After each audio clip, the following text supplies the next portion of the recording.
U-substitution, or otherwise known as the substitution method of integration, is going to help us tremendously throughout the rest of our calculus journey. U-substitution, as I like to call it, is probably the most important integration technique we should know, besides simply knowing how to evaluate an integral, knowing we can do like addition and stuff like that.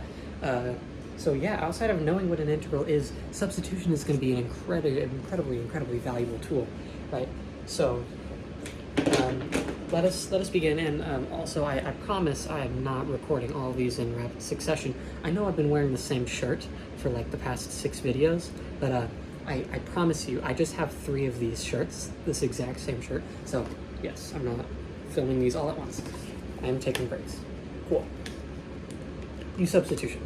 It seems a little abstract at first, but we're gonna get right into it. Say we have this wacky integral. 1 over, okay, x plus 1 dx. Now in our last video, we explained that the integral of 1 over x dx is just equal to natural log of x, and then plus c, right? And this looks very similar to that. However, there are no direct, there's no rule that we know as of right now that where it's we can just integrate this, right? Like, what would this be? This isn't any identity. This isn't a simple function like 1 over x or perhaps x squared or something. We can't just integrate this directly, and we can't simplify this, for example, by saying like, okay, this is equal to x plus 1 to the negative 1 power dx, right? We can't evaluate this integral with the power rule. That's simply not how that works. And not just because we would get something over 0, because this, we have what's called a nested function here. Now, substitution is going to help us with these nested functions, or composite or composition functions, as you may have heard them before.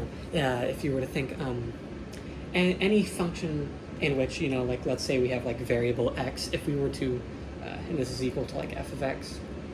Now, okay, what is f of x squared plus 2, for example, right? Well, if f of x is just x, if we were to plug in x squared plus 2, wherever we see x, we just get x squared plus 2, right? Awesome. And that gets a lot more complicated, but with nested functions, we're really dealing with, you know, what we have. We're plugging in something that's more than just x, or more than just x squared. We have some other constants in there. Sometimes we have multiple variables, right? So let's go back to that integral. 1 over x plus 1. I started with a sort of simple one, but it's wacky, right? And now I'm going to switch my colors here. I'm going to get, let's go red and blue. All right, 2 and 1, right? Bear with me here. You might have seen this in another like math or physics class if you're pretty far in a track or something like that. But this is a very abstract method of mathematics, and I really hope that this method of substitution sticks with you, because it's a valuable tool even outside of calculus. Sometimes you're looking at equations, and you can see instances where you can substitute variables. So the U-substitution method is going to start like this. I'm going to define a variable u, right? U, that was a kind of horrible u, right? I'm going to define u here. U is equal to, and I'm going to choose the complicated part that I think I want to simplify. I'm going to say, let's let u equal x plus 1. Okay, now u is equal to x plus 1. So this integral up here is going to be the integral of 1 over u dx. Now the problem with this is, so 1 over u looks very familiar. It looks a lot like 1 over x. And it turns out in a second we are going to be able to integrate this normally. However, we can't integrate a function of u with respect to x, because this would just be a constant if we're looking at respect to x. And that's not going to work, right? We can't kind of mismatch our variables with the U-substitution. So we have to find a way to get rid of this dx. This dx is the tricky part, right? And so now, bear with me here, I'm going to ask myself, okay, now that we've defined this u function, what is du? What is du dx, right? We're just going to derive we're going to derive all these x terms, right? And we're going to get a function, this change in u with respect to x. So I'm going to derive all the x terms. We simply just get 1, right? Okay, du over dx is equal to 1 if u is equal to x plus 1, right? And now this seems abstract. Why would we take a derivative for no reason? I see a reason. I see a dx in this denominator. Now, something interesting we can do with differentials is we can kind of just do some algebra. With this, we can say, okay, du is equal to dx. Right? I just bumped that dx over to the right side. This is fully allowed in U-substitution. You're perfectly allowed to do this. You're perfectly allowed to just take this differential, boop, bump it over to that other side, right? So with U-substitution, our first step is going to be, okay, ask ourselves, what is U? U is always going to be something that is more complicated, that you believe you could simplify down into a single variable, right? And then we're going to ask ourselves, what is du? Because du, or rather, what is du dx? Because du dx is going to let us solve for du in terms of dx. And now what does all of this mean? That means that this integral up here is going to be equal to, and I'm kind of running out of space, tiny whiteboard, it's going to be the integral of 1 over u times du. Bear with me here. Do you kind of understand how that works? If you don't, pause and try to understand it. I'm going to explain it here. So, I've taken u, and I've substituted the value of u for what it is in this expression, x plus 1. That makes it 1 over u dx. Right, but we got to get rid of that dx. But down here, we have shown that dx is equal to du, right? And so wherever I see du, I just plug in, or wherever I see dx, I just plug in du, right? And that allows us to simplify this expression. And now we are integrating some function of u with respect to u. And we can do that now. Because, the infinitesimal width of this area is du and the height is u, right? And now, with this u substitution, we can evaluate this integral. It's equal to natural log of u plus c. Don't forget that constant of integration, right? Okay, but we can simplify this further, I believe. We have this natural log of u plus c, but remember, u is equal to x plus 1. And so now, as this last step, I'm going to say that this is equal to the natural log of x plus 1 plus c. And there we go. We just integrated this function. We kind of took a little detour and then got to an answer, right? And eventually you'll start to notice trends and you'll get really quick at this. Like, oh, this denominator matches what's inside this argument, right? For example. So you'll eventually, and through a lot of practice, I hope, get a lot better at U-substitution, because U-substitution is kind of, it's a new concept, but trust me, you'll have to use U-substitution a lot in math as you go on, right? So I'm going to explain why we can't integrate a function in this sense, because you would think, okay, hey, Mr. B, why can we integrate a function, say, integral of 2 dx? I mean, 2 isn't a function of x, but then why is this equal to 2x plus c? But then why can't we integrate something like u dx? Why can't we just say this is u squared over 2 plus c, right? Why can't we just say that? Or why can't we say it's equal to u times x plus c, right? And treat u as if it were a constant, right? Because if we're integrating with respect to a different variable, then everything's really just like a constant kind of, right? So I'd like to graphically explain this one. Let's say we have a graph. I'm going to draw the math teacher graph. Boom. Now, this is going to be our function f of x. It's going to be our x-axis, right? And now down here, I'm going to draw our function f of u. Maybe f of u looks something like this, right? And this is our u-axis, right? Now, we cannot simply have an integral of a function in which we're calculating an area with integrals, so the height of our like kind of rectangular box is going to be f of u, right? At some point, x with dx, right? Okay, where is x on this graph? There's no x on this graph. There's no x in this function, so we're not going to be able to integrate. We can't just say, okay, let's make a width dx on this graph, and then let's make a width dx on this graph, because it turns out that we just can't do that. Those aren't the same thing. We can say, okay, we're gonna have a width du here and a height f of u, and on this function we could say we have a width dx and a height f of x. So the two functions are completely independent and mutually exclusive, and we can't represent f of u as a function of x because it's a function of u. right? And we can't treat it as a constant simply because it's not a constant, it's a composite of x. Remember we said, let u equal x plus 1 or something. So now we've turned u into something that depends on x, but u in itself is not a function of x, right? I mean, go ahead if you want to. If you want to take, that integral again, integral of x plus 1 dx, and then you want to say, oh, let u equal x plus 1, and then you're like, oh, I have this integral 1 over u dx, but I can't integrate that because it's in respect to x. Oh, okay, then that's just the integral of 1 over x plus 1 dx. Okay, but now you're just in the same problem, you just went backwards, right? So we're always going to be working forward, we're going to be getting everything in terms of u, pushing it, simplifying it, simplifying it, simplifying it, and then, okay, at the end when we get our answer, we're going to re-plug in u and we're going to get, what we actually want.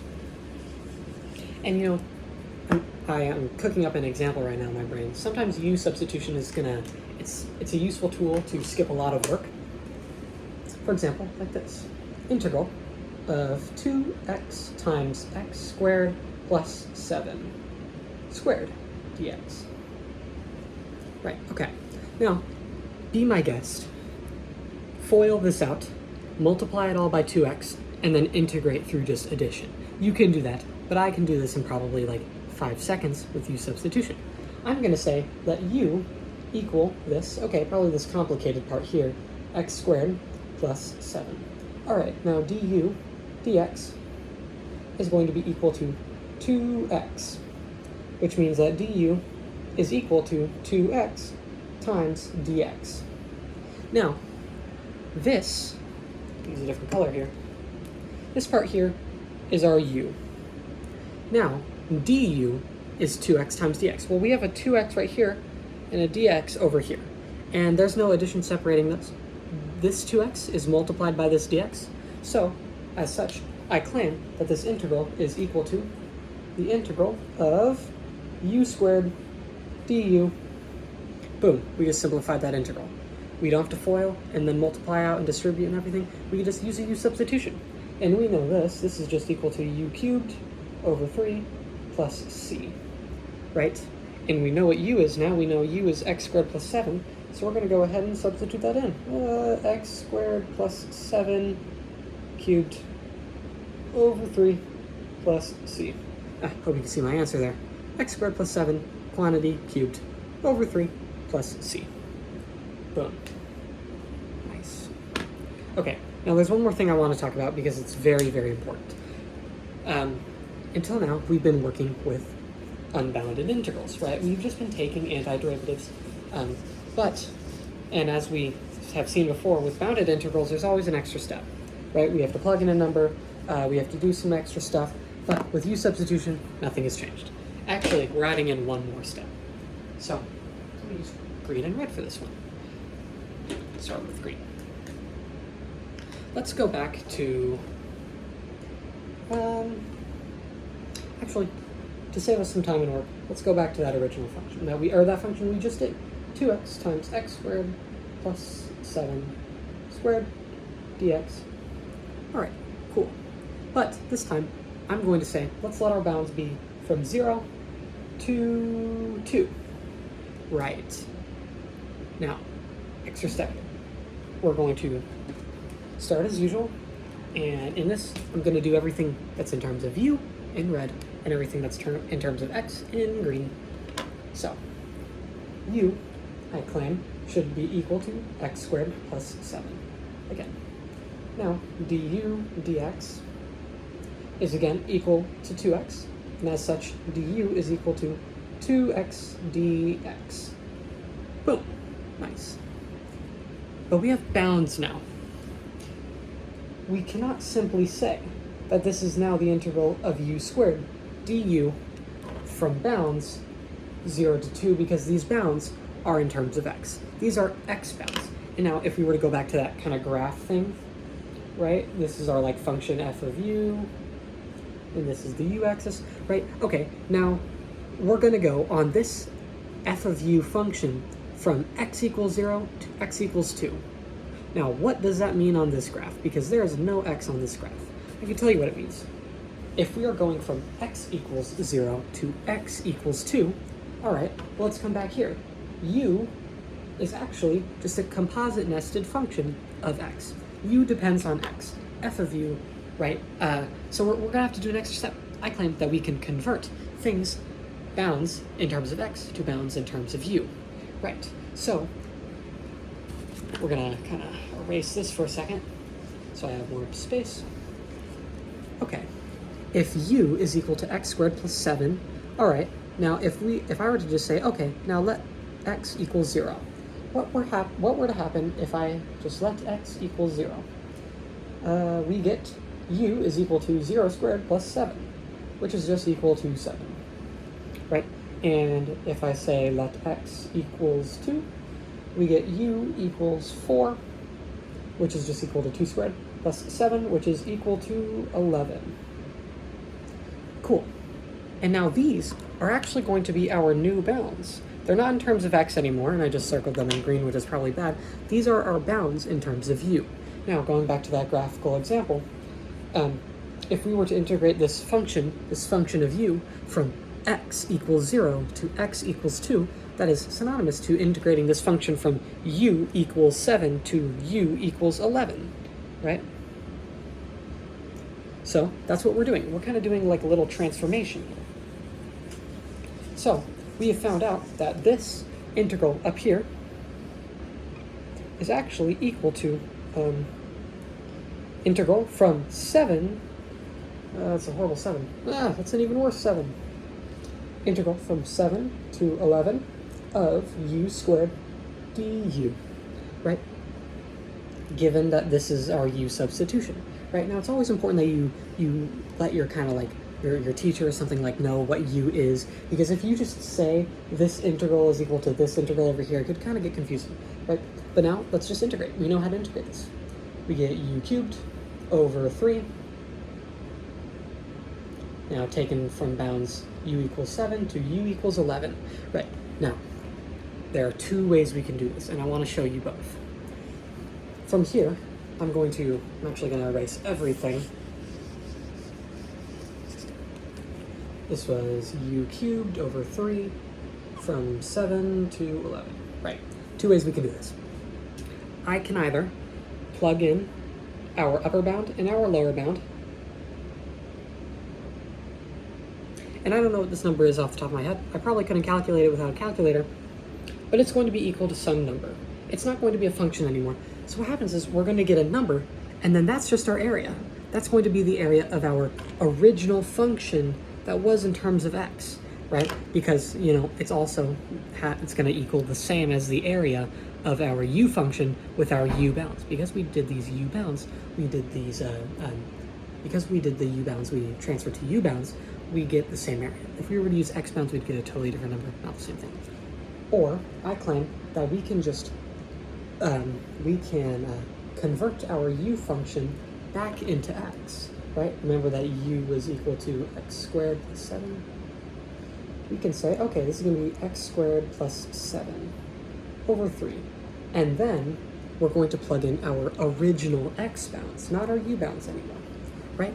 So, cool. And what we're going to do here is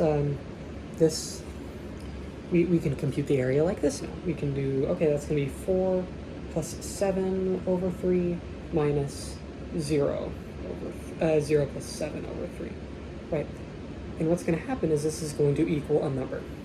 And this number is going to be the same for both areas. So it doesn't actually matter which method you do. Do whichever one you like. If you like plugging in the u bounds to u, you can do that. If you like plugging in the x bounds to x, you can do that as well. Just remember to always plug in the correct bounds to the correct function, never to mismatch them or anything, right?